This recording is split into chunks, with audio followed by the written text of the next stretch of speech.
Clara Gaines reciting Psalm Amen. 23. The Lord is my shepherd, I shall not want. He maketh me to lie down in green pastures. He restores my soul. He leads me in the paths of righteousness for his name's sake. Yea, though I walk through the valley of the shadow of death, I will fear no evil, for thou art with me. Thou anointest my head with oil. My cup runneth over. Surely goodness and mercy will follow me all the days of my life, and I will dwell in the house of the Lord forever. Amen, Sister Clara. So what you just heard was the 23rd Psalm, and until the day she died, she still would quote that until her last voice was gone. I want to thank you all for being here. Mom lived a long and blessed life. You got 3 of my babysitters here, or you've heard from them. You've got Caroline, you've got Dolores Phillips, raise your hand, who was my first babysitter. And she said my mother paid her 75 whole cents, which back in there was probably not too bad. And you heard from Teddy Blunt. The last 10 years, she suffered from dementia, which got progressively worse, but she was never forgot us. Sometimes she described herself as feeling mesmerized or having a persistent headache that never really cleared. Some days it was like Groundhog Day, watching a Groundhog Day movie where the questions kept coming around and around. And what were those questions she asked? And they're questions we probably should be asking ourselves. Why am I here? When am I going home? She was always going home in Winston-Salem. She'd pack that stuff up at 2 a.m. in the morning. She'd take all those photos and portraits down, and we finally, at the second place that we moved, the doors were locked, so she could only take so much. But she was always fighting and trying to get back home, because Winston-Salem was her home, and you all made it so extra special for her, because she lived here all her life after she finished college until I moved her away. The 3 people she never forgot was, does my mom and dad know where I am? She always kept asking about where Isaac and Emma Lucille were and if they knew where she was and can I call them. And then finally, where is Gaines? You think she thought Gaines was in heaven. She thought Gaines was right there every time and that he had gone off. And how fitting that she died around CIAA time, because she was going to a basketball game. She called me in the summer, where are the tickets? Come on, we're going to the game. And thank you, Grants, for taking her. But she was always trying to get to that basketball game, and she was my father's #1 cheerleader. The beauty of dementia is that sometimes in their mind, the people never die. The tragedy is that they relive their loved one's death over and over again when you have to tell them, when they say something crazy, that he's in heaven, so he can't be doing that. One time she called, she says, come on, we got to go see Gaines. He's down at the dance. We're going to see who he's with. I said, he can't be down there. He in heaven, so we ain't got to tell him up there today. As a testament to her role as mother, my brother has talked about it so eloquently. While she called him baby Clarence, toward the end, I became baby Lisa, and she loved to be called baby mama. And so sometimes, because FaceTime in the time of COVID served for the major communication when they lock it down. And so the aides would always say, baby Lisa's on the phone, and they'd see me for the first time, and they say, that's baby Lisa? I said, yeah, I'm baby Lisa. So throughout her lives, there's some things that stand out. And I know you think they're not, but I'm going to make it quick because my brother is the eloquent one and likes to talk. One thing that stands out, and I think Judy's alluded to it, Clarence has alluded to it, is that attitude, appearances, and presentation matter.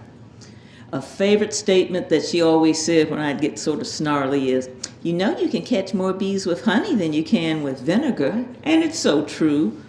She'd always say, whether it also, now you all know this, she had a hair fetish. And for those of you who saw her yesterday, the Russell team did a fabulous job. She was always saying, who did your hair? And we'd be sitting someplace and somebody'd be wearing a wig and she'd say, who did your hair? Your hair is just simply gorgeous. And there were a lot of Filipino and Latino aides, and you know how that hair flowed, or either it was quite a lot of body. Oh, I love your hair. So till the day she died, till probably the last 2 weeks. She was always admiring hair and thinking about her hair. So thank you, Carmen and team, for laying her out yesterday.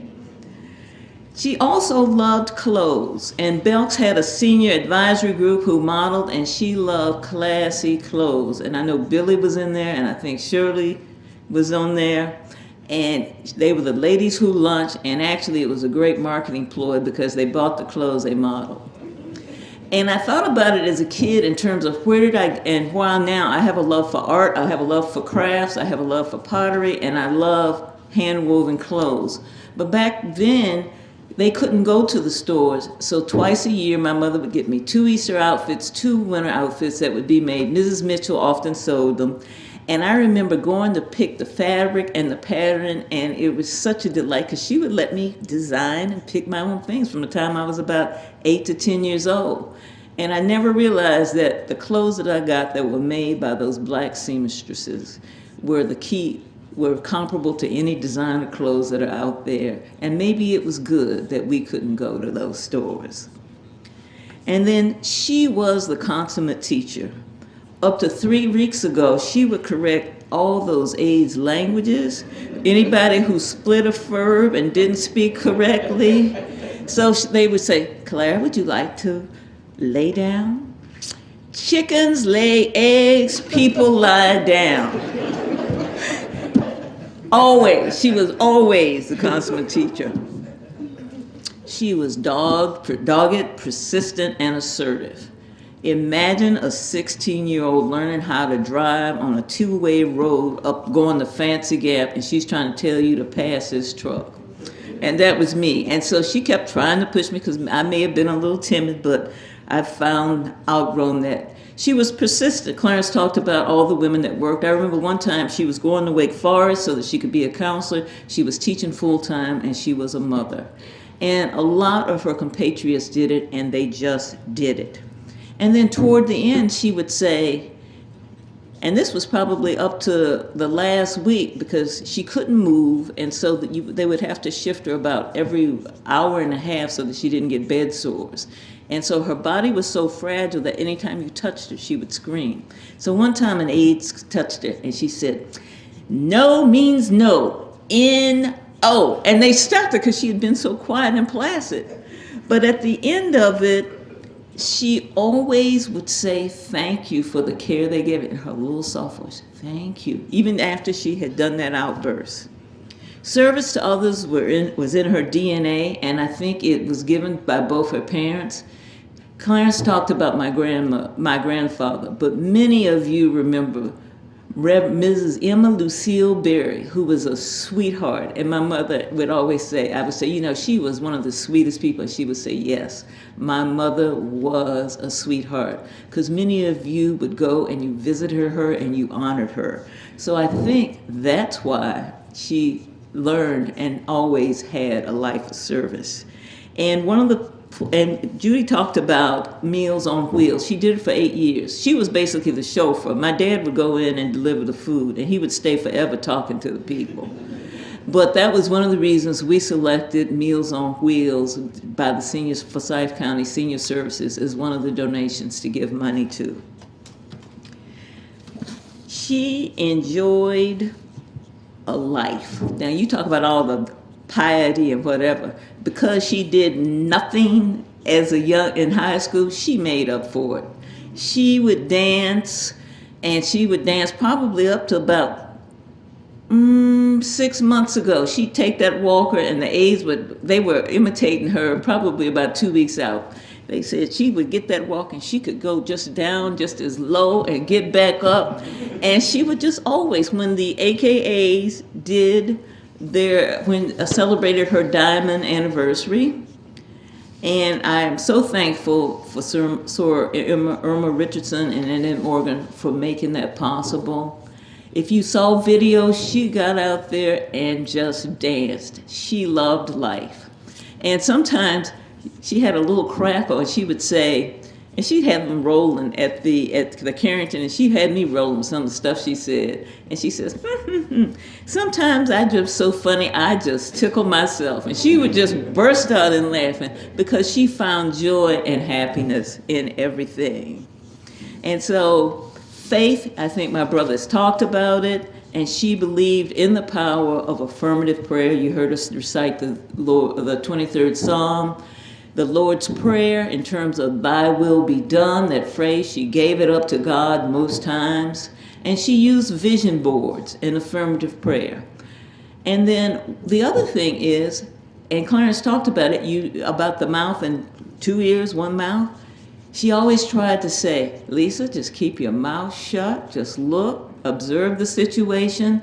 And the old AKA saying comes to me, is it wise to say anything? So just sort of think before you speak, just look. And my dad said that also, just play dumb sometimes and then see how it unfolds. And it just sort of worked out. And finally, my brother thought that I would talk about the Carrington. She was at the Carrington for 2 years. And with COVID, I could only see her from afar, so I had to go on faith. The last 3 weeks, I was able to do it because she was in hospice, and as long as I took a COVID test, I could come there all the time. I would have to say the food was still good. The staff was just phenomenal in the love they gave to her. I remember the last 2 days, and I got texts from some of them because I shared the link, whatever. They would all came and said, there were about 6 of them through the last 2 days of her life because they knew she was gone. As well as comforting me, they would come and they just sort of eased her transition. Right before, I think the last 3 days, she kept, the last 2 things she could do is move in her arms. So she was going to the inner world. There she started talking about Jen and Lenny. Virginia and her sister Lenny. And I'm thinking, I don't want to go. And the aide says, well, who is Lenny and who is Jen? I said, they are 2 characters.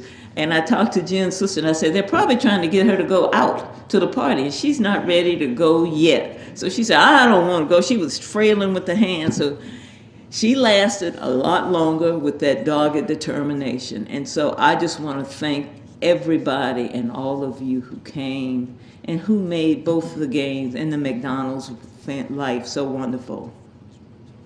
You have a lot of people that are acknowledged. I don't need to read them. They're here. You've heard from them. You've seen them. You know them by their acts. And she loved music, okay? And you all, she is here. I know she is here listening to you because those songs she picked with Sadie and Debbie, because Sadie and Debbie would pick her up once a month and take her to church and to Sunday school. And I know that she is listening and she's enjoying it and she is here at this celebration, okay? And so and then this. Things happen for a reason, and I wanted to make sure with the program she was represented. I'm hurrying up, Lauren, I see that. And so you see here the wings of an angel, because her name is Angel C. That was her handle for her video. And so you got the angel's wings, and she also liked butterfly. And sometimes there's not much difference between the angel's wings and butterfly, but they all symbolize growth, evolution. And so I know that somebody says she's up there with all them angels and she has risen and that she's going to be watching over all of us. And that's how I want to leave in terms of her memory. So please know, we love you, we appreciate you, and we behold the Christ in you. Thank you for coming, and thank you all for being part of our family. Amen.